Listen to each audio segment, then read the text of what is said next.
Alors, bonsoir à tous et bienvenue dans cette nouvelle émission donc, de débriefing du marché, donc du point de marché USD4, récapitulatif de la fin de cette semaine. Ici, François Ablé, aujourd'hui, vendredi 24 janvier, donc Frank Belfort, toujours dans le cadre de nos émissions sur TradingView. Alors, je suis devant vous ce soir pour analyser le marché, pour regarder regarder ce qu'il faut retenir pour cette semaine et également se préparer pour la semaine prochaine. D'accord? Alors, comme convenu, je vous avais proposé donc une stratégie haussière sur l'USD-CAD et je vous avais dit dans l'ancienne vidéo que les velléités ou les intentions acheteuses étaient bel et bien présentes et elles risquaient de se concrétiser à la cassure et clôture du seuil, des seuils d'équilibre que j'avais définis dans ma stratégie. Eh bien, c'est ce qui s'est passé. Vous le voyez très bien à l'écran que on a surpassé donc les seuils que j'avais montrés. Également, du côté du pétrole, j'avais donc tablé aussi sur une stratégie baissière de retournement sur le pétrole et j'avais mentionné que même si le pétrole devait monter, il ne pourrait pas aller au-delà de 61 ou 62 dollars le baril. Donc, c'est ce qu'on a bien vu ici. Le marché est monté jusqu'à à peu près 60 dollars le baril, et même pas, c'est-à-dire à 59,50.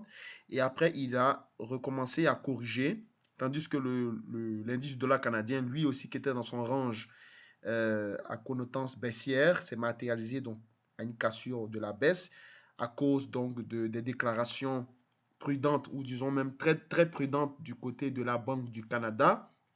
Donc, je vous avais expliqué également qu'est-ce qui pourrait amener le patron de la Banque du Canada, Stephen Pelosi, à être prudent sur l'économie canadienne. Et si c'était le cas, bien, l'USD4 allait donc monter. Donc, en fait, tout s'est réalisé, en fait, comme tous les scénarios que nous avons établis le lundi passé, en début de semaine. C'est matérialisé et on a bien pu voir que l'USD4 a atteint son objectif. Mon objectif sur les D4 était d'aller chercher un 31 350 et bien sûr j'ai eu mon take profit donc parce que le marché est arrivé le marché est monté jusqu'à plus de 1,31 350. Je pense on est allé jusqu'à 1,31 700 750 quelque chose comme ça. Donc 35 pips plus haut que ce que je tablais. Ceux qui ont suivi la stratégie, bien sûr, bravo à vous, c'est très bien joué. Continuez donc de suivre nos émissions parce que c'est fait pour ça. Et actuellement, comme je vous dis, le dollar en question est dans une phase donc nous sommes dans une phase d'aversion pour le risque, d'accord, parce qu'on a des risques au niveau des sanctions tarifaires probables cette fois-ci, entre les États-Unis et l'Allemagne, d'accord, sur le problème des GAFA. On a aussi le conflit géopolitique qui s'est, on va dire, calmé, mais n'est pas fini. D'accord? Donc, on continue d'avoir des escalades diplomatiques entre toujours l'Iran et les Américains.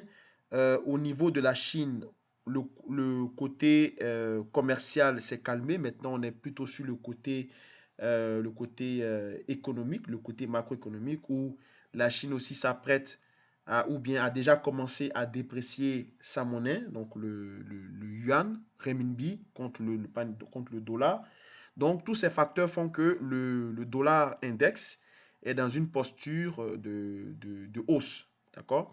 On a aussi, dans le même temps, une nette amélioration des chiffres anticipés, hein, des dépenses de ménage ou des dépenses, et les dépenses, donc les dépenses de consommation des ménages et le revenu mensuel des ménages qui s'améliore en fonction des chiffres anticipés pour les semaines prochaines. Et on a aussi une amélioration anticipée des probables chiffres de l'ISM, du PMI de l'ISM.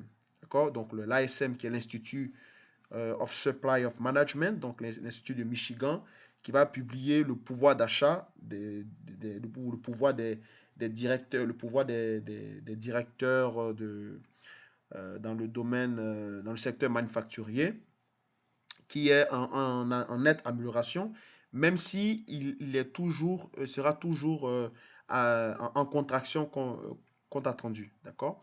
On a également eu la BCE cette semaine qui a été très dovish et qui a donc poussé l'euro vers le bas puisque les objectifs, l'objectif de la BCE était bien sûr d'atténuer toujours les chocs macroéconomiques. Donc, Christine Lagarde a trouvé nécessaire de continuer à maintenir le QE, voire même de le renforcer, d'élargir également, comme elle a dit, la liquidité monétaire qui était jusque-là avait été réduite, donc ce qu'on appelle le balance sheet. Elle avait proposé de le réaugmenter à partir de 40 milliards par mois. Actuellement, il est à 25 milliards.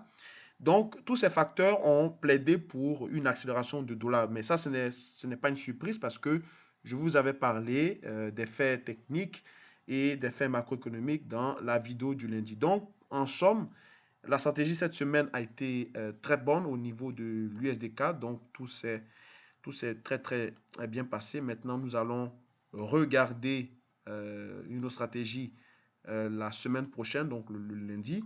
Mais en tous les cas, on voit très bien que l'USD-CAD est dans une posture acheteuse et il est en train donc de poursuivre son chemin. Tandis que le seuil qui sera surveillé, ce sera bien sûr 1,32. D'accord? 1,32 sera le seuil qui sera surveillé au niveau de l'USD-CAD avant, pourquoi pas, de se prononcer encore sur une quelconque continuation du mouvement ou accélération, parce qu'on le voit ici que à partir de 1,32, ça va être difficile techniquement pour l'USDK de pouvoir encore donner plus d'impulsion parce que la correction attendue sur la devise du dollar canadien est arrivée à son terme. D'accord? C'était une petite dépréciation au niveau du dollar canadien.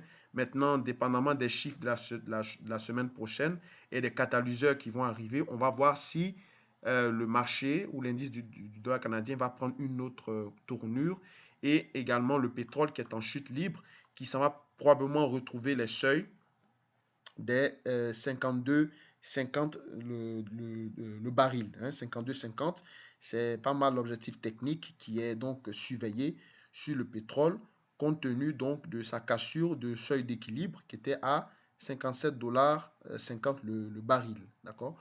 Donc pour le moment, on est en phase de stabilisation au niveau de l'USD-CAD. Il a atteint son objectif de très court terme ou voilà, de son momentum de très court terme annoncé en début de semaine. Le dollar, l'objectif du dollar est bien sûr le seuil des 99 points, voire les 100 points, l'index, parce qu'on voit très bien qu'il est dans une phase donc de début de cassure d'impulsion. Et tant que ce biais qui est actuellement en cours sera maintenu, tant qu'on aura donc des aversions, l'aversion au risque qui sera activée sur le marché, on pourrait donc constater, on va constater que le dollar va se renforcer de plus en plus. D'accord? Et bien sûr, tout ça alimente bien sûr des pressions inflationnistes. OK? Bon, je vais m'arrêter là pour ce soir. On se retrouve donc le lundi pour établir de nouvelles stratégies. Mais a priori, l'USD-CAD, il est en phase de stabilisation pour le début de la semaine prochaine, car on va voir donc avec le calendrier qui sera chargé, on pourra établir de nouvelles stratégies à venir, comme ce fut le cas cette semaine. Merci encore d'avoir suivi ce débriefing. On se retrouve donc lundi pour d'autres émissions. Passez un très bon week-end. Au revoir.